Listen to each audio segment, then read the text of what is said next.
صرف او صرف اتا چې کړی ده د هغه سزا به الله درکوي. ناروا خپل هم کوي، ناروا تصویران خپل هم ګوري، نور مسلمانانو تیم شرعي د مسلمانانو ماحول او د مسلمانانو معاشره ور خرابوي. الله جل جلاله به تا ته د هر انسان د ګمراه کېدلو جلا سزا ته درکوي.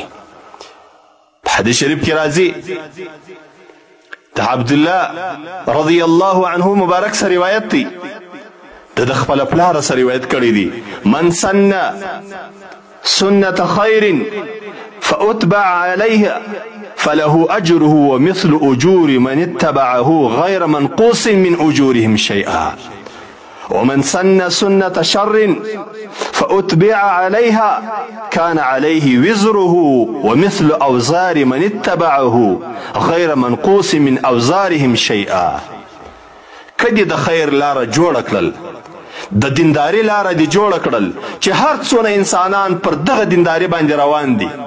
مثال اسانه مثال دی، پر واټس اپ باندې دی یو اسلامي او شرعي پیغام یو مسلمان ته واستوي، د قرآن تلاوت دی واستوي، د یو عالم بیان دی واستوي چې هر څونه دغه خلک دغه تلاوت اوري او دغه بیان اوري، فایده ور باندې الله تبارک وتعالی به تاته اجر درکړي.